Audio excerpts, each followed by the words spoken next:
Because string काफी important है, ठीक है, काफी इंपॉर्टेंट है। दैट मीन्स किसी भी प्रोजेक्ट में आपको स्ट्रिंग की रिक्वायरमेंट होती है, जहाँ पे सीक्वेंस ऑफ कैरेक्टर्स या सीक्वेंस ऑफ कैरेक्टर्स हमें रीड करना होता है, तो वहाँ पे हमें स्ट्रिंग की रिक्वायरमेंट होती है। तो सी ने भी क्या किया हुआ, कुछ इनबिल्ट फंक्शन बना के रखे हुए हैं, ठीक है, स्ट्रिंग को हैंडल करने के लिए। जैसे लास्ट टाइम हमने क्या किया था, लास्ट टाइम हम लोगों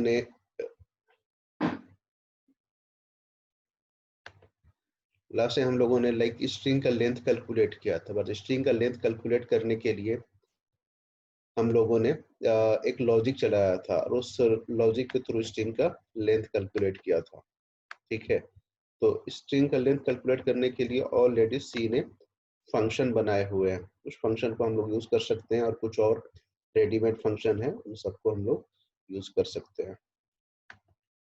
कोई कंफर्म करना, मेरी आवाज आ रही है और स्क्रीन मैंने शेयर किया है, और स्क्रीन भी आप लोगों को दिखाई दे रहा है? ये आ रहा है, स्क्रीन भी दिख रहा है।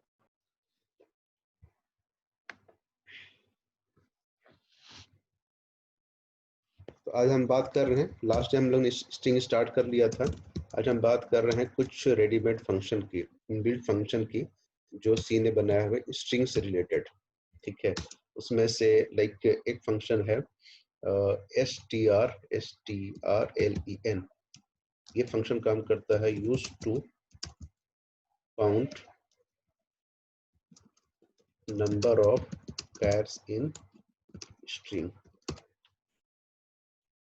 वाइड मेन किया हमने, सिंपल सा कोई स्ट्रिंग ले लिया, सपोज दैट स्ट्रिंग मतलब कैरेक्टर एरे लेते हैं, ठीक है, कैरेक्टर एरे ले लिया, और इसे इनिशियलाइज भी कर लिया थोड़ी देर के लिए, यहाँ पे थोड़ी देर इंडिया के साथ ही CLR SCR। लास्ट में हम लोगों ने क्या किया था, एक लूप चलाया था, जब तक नल नहीं मिलता है। मैंने बताया था कि स्ट्रिंग के एंड पे यहाँ पे क्या है, सी में एक नल कैरेक्टर छिपा होता है। तो कोई स्ट्रिंग कहाँ पे टर्मिनेट हो रहा है, उसका पहचान ये होगा कि उस स्ट्रिंग के एंड पे नल होगा। तो यहाँ पे दिख नहीं रहा, बट यहाँ पे नल इम्प्लिसिट है, यहाँ पे छिपा हुआ है। आपको दिख रहा है कि यहाँ पे 5 कैरेक्टर, बट एक्चुअल में 6 कैरेक्टर है। तो उसके लिए लास्ट टाइम हम लोगों ने क्या किया था, एक लूप चलाया था, जब तक नल ना मिल जाए, और हम लोगों ने नंबर ऑफ कैरेक्टर्स हमने काउंट किया था। वो ना करके आप स्ट्रिंग का रेडीमेड फंक्शन यूज कर सकते हो, जिसका नाम है str, क्या करते हैं हम लोग, strlen, str लेंथ, और यहाँ पे आप पास कर दोगे ये। तो ये क्या करता है, आपका जो नंबर ऑफ कैरेक्टर्स है उसको काउंट करके आपको बता देगा। हमने उसको संभाल करके रख लिया, सपोज द स्ट्रिंग लेंथ पे।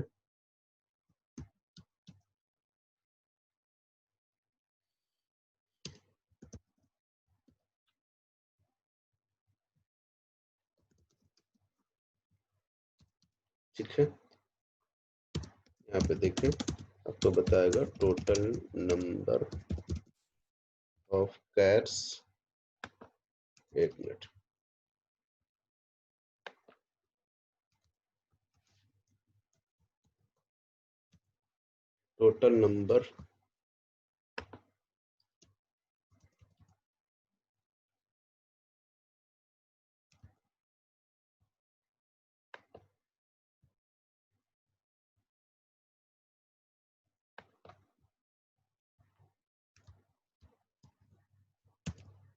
Total number of cats is equal to %d। आपने किया गेट ch, इसे मैंने कर दिया ss1.c के नाम से सेव, ये सक्सेस हुआ। और टोटल नंबर ऑफ कैट्स आपके जो है, total number of cats 5 show कर रहा है, ठीक है। इसने नल को काउंट नहीं करा, आपका जो है, जो एग्जैक्ट आपके जो नंबर ऑफ कैरेक्टर्स है उसको शो कर रहा है। तो strlen फंक्शन यूज किया जाता है आपके टोटल नंबर ऑफ कैरेक्टर्स को काउंट करने के लिए, ठीक है। इसी तरह से आपके पास फंक्शन है एक strcpy, चाहो तो मैं इसी में यूज कर लेता हूँ, दूसरा फंक्शन भी अलग अलग प्रोग्राम ना बना के। एक फंक्शन है strcpy is used to copy one string to another string, ठीक है, एक स्ट्रिंग से दूसरे स्ट्रिंग में कॉपी करने के लिए यूज किया जाता है। तो जैसे हमने क्या किया, एक स्ट्रिंग ले लिया इंडिया, अब एक दूसरा स्ट्रिंग लिया कैरेक्टर, सपोज इसका नाम हमने एरे ले लिया, और इसको कुछ इनिशियलाइज नहीं किया, हमने एक मैक्सिमम साइज लेकर छोड़ दिया 20। ठीक है, यहाँ पे आने के बाद हम क्या करते हैं, strcpy, और यहाँ पे डेस्टिनेशन को डाल देते हैं, और यहाँ पे सॉरी सोर्स को डाल देते हैं str, और यहाँ पे डेस्टिनेशन को डाल देते हैं ar, जहाँ पे हमें कॉपी करना है। तो str पे हमारा तो इंडिया पड़ा हुआ है, बट ar पे कुछ हमारा कंटेंट नहीं है। आप प्रिंट कराएंगे दोनों को, तो दोनों में आपको सेम वैल्यू आपको मिलना चाहिए। मैंने पुट्स यूज किया, आप प्रिंट टाइप यूज कर सकते हो। पुट्स हमने लास्ट टाइम डिस्कस किया था कि स्ट्रिंग को ही प्रिंट कराने के यूज करते हैं। यहाँ पे आप स्ट्रिंग प्रिंट कराते हैं, एंड पुट्स आप अगर यहाँ पे AR भी प्रिंट कराते हैं, तो दोनों में सेम कंटेंट प्रिंट होता हुआ नजर आना चाहिए।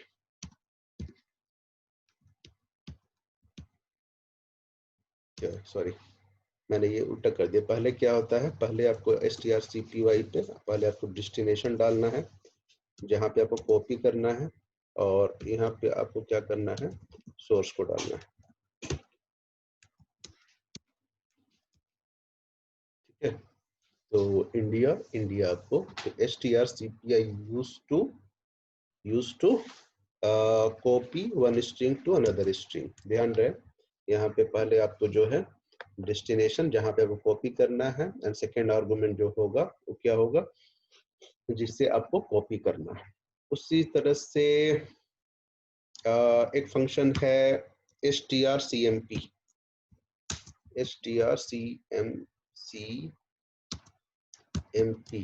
ठीक है, is used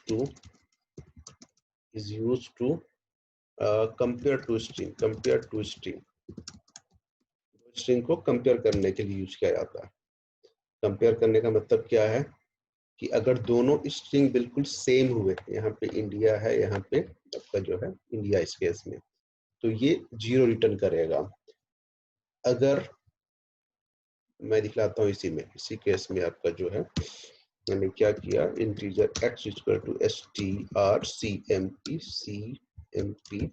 यहाँ पे str और ar दोनों को कंपेयर करने की कोशिश कर रहा हूँ, और यहाँ पे मैंने प्रिंट करा दिया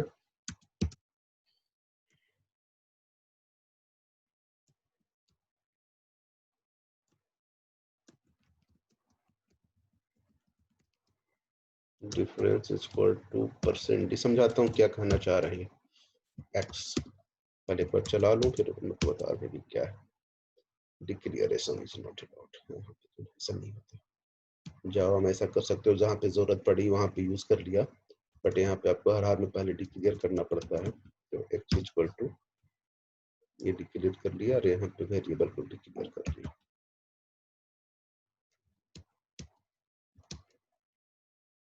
स्ट्रिंग डिफरेंस 0। क्या किया मैंने, str सिंपली टू स्ट्रिंग को कंपेयर करता है। टू स्ट्रिंग करने का मतलब, जैसे एक स्ट्रिंग हमने लिया इंडिया, दूसरा स्ट्रिंग भी लिया हमने इंडिया, तो दोनों स्ट्रिंग सेम है। अगर दोनों स्ट्रिंग सेम है तो क्या रिटर्न करेगा, 0 रिटर्न करेगा। अगर 0 रिटर्न करता है, इसका मतलब दोनों स्ट्रिंग सेम है।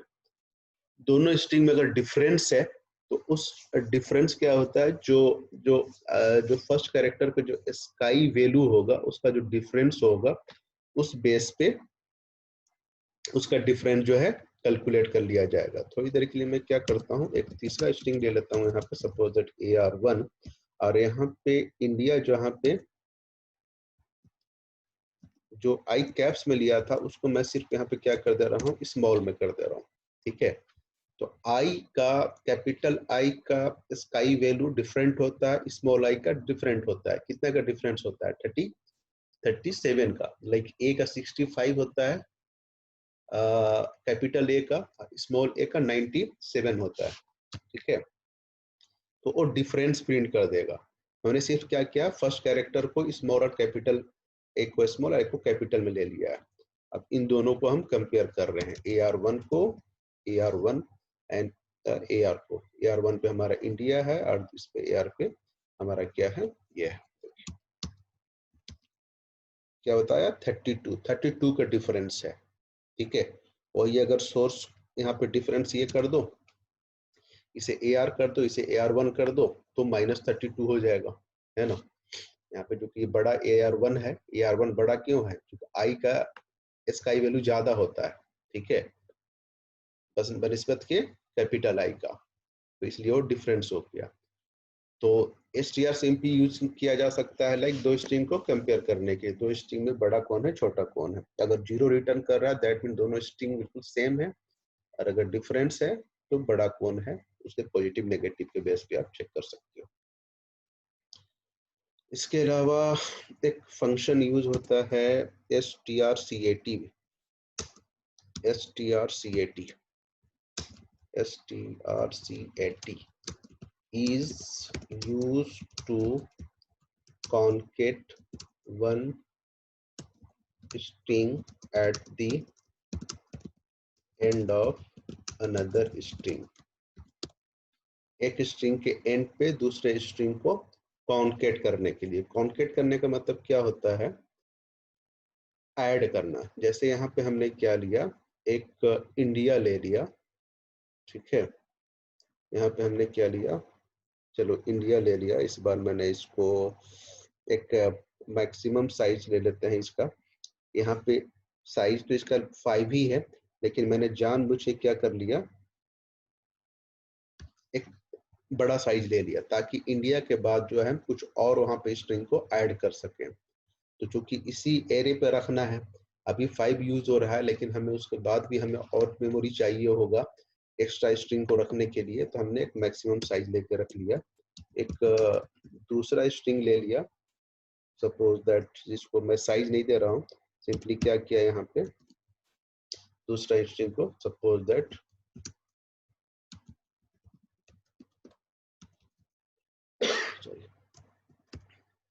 हमने क्या किया, यहाँ पे गुड कंट्री हमने स्पेसिफाई कर दिया, ठीक है। तो मैं चाहता हूँ उसके बाद ये ऐड हो जाए। क्या करते हैं हम लोग, strcat, और यहाँ पे हमने क्या करा, फर्स्ट वाले स्ट्रिंग को AR1 को AR2 यहाँ पे स्पेसिफाई कर दिया।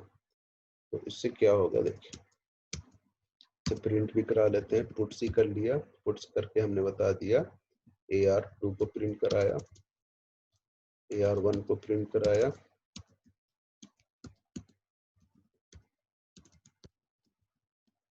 AR2 को प्रिंट कराया। अच्छा, AR2 पहले भी यूज हुआ है क्या, ठीक है। String difference 32, India is good country, ठीक है, और गुड कंट्री तो उसको ये जो है सेम लाइन पे,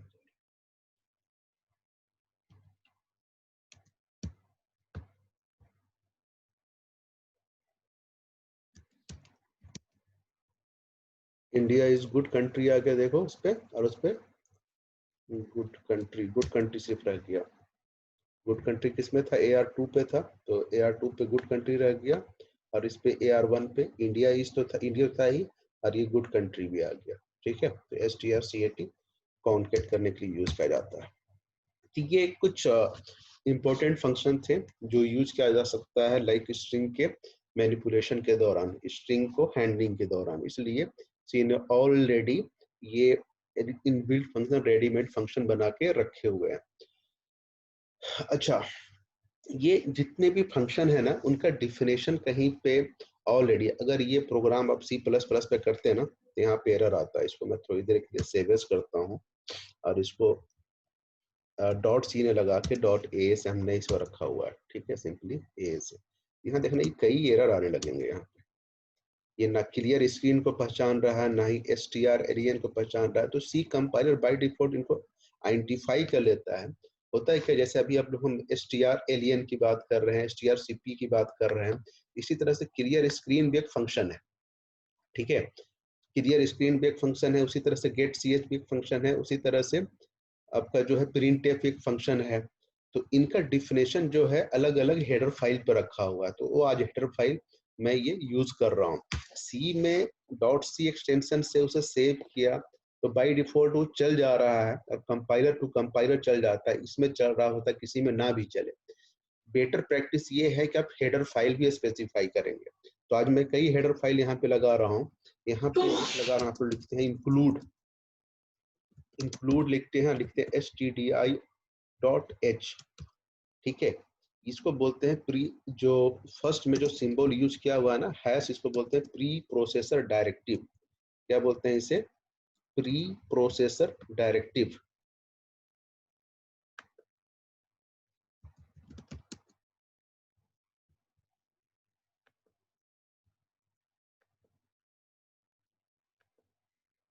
यहाँ पे हैश इस तरह से कुछ लिखा हमने, इंक्लूड, राइट। तो इंक्लूड stdio.h लिख रहे हैं, इंक्लूड stdio.h। तो ये इंक्लूड कर रहे हैं क्यों? क्योंकि हम लोग कुछ इनबिल्ट फंक्शन यूज कर रहे हैं, जैसे printf, print, printf, ठीक है, printf। तो इसका डिफिनेशन जो रखा हुआ है इस हेडर फाइल पर रखा हुआ है। printf जो आप यूज कर रहे हैं, इसका डिफिनेशन जो है यहाँ पे रखा हुआ है, लेकिन हम लोग यूज नहीं करते थे, stdio.h नहीं लिखते थे। बाय डिफॉल्ट सी कंपाइलर जो उसको आइडेंटिफाई कर ले, लेकिन वही C++ आप इसको करेंगे, .cpp एक्सटेंशन सेव करेंगे तो आपको ये एरर शो करता है आपके प्रोग्राम में। तो बेटर प्रैक्टिस मैंने क्या कहा, मैंने अब तक यूज नहीं किया, बट आज के बाद अभी जब प्रोग्राम आप लिखोगे तो हर प्रोग्राम की स्टार्टिंग पे आप stdio.h लगाओगे। क्यों? क्योंकि हर प्रोग्राम में printf रेडीमेड फंक्शन यूज करते हो, जो स्क्रीन पे आपका कंसोल पे आपको डेटा प्रिंट कराता है, स्ट्रिंग को प्रिंट कराता है। इसका मतलब क्या होता है? इसका मतलब होता है हैश जो यूज करते हैं ना, इसको बोलते हैं प्री प्रोसेसर डायरेक्टिव। जो हैश जो यूज कर रहे हैं that is called pre processor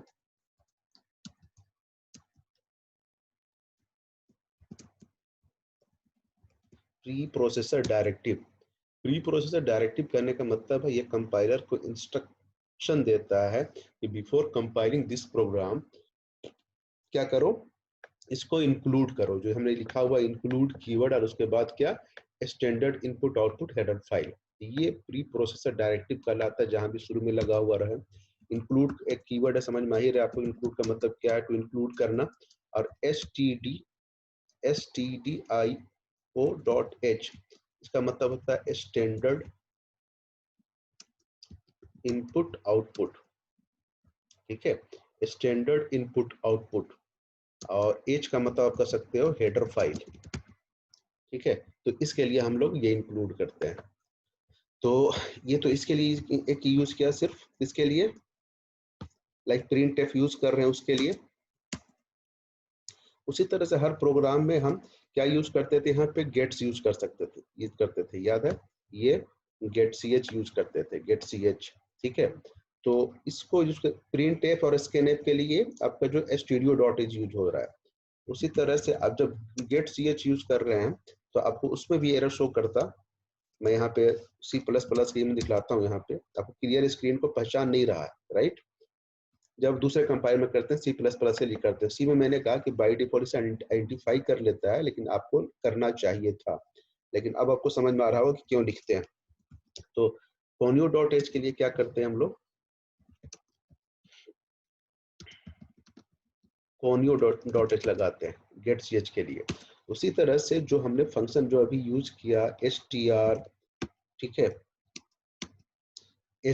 strlen या strcpy या puts, ये सारे फंक्शन कहाँ पे रखे हुए हैं, इन सारे फंक्शन का डिफिनेशन रखा हुआ है string.h पे।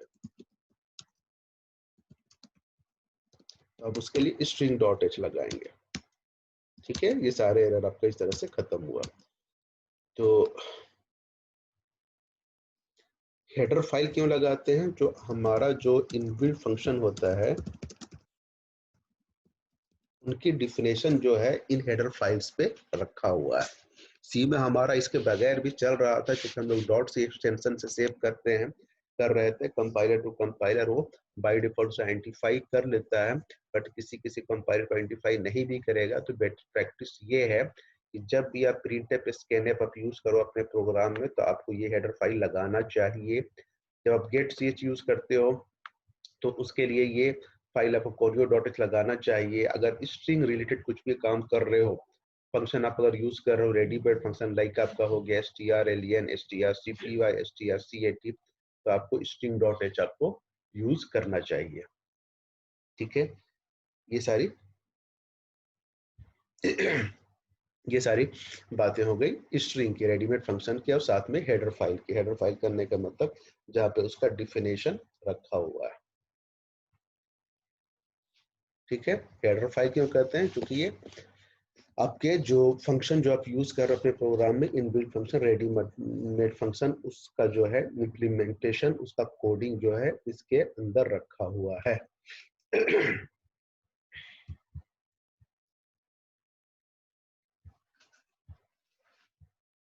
ठीक है।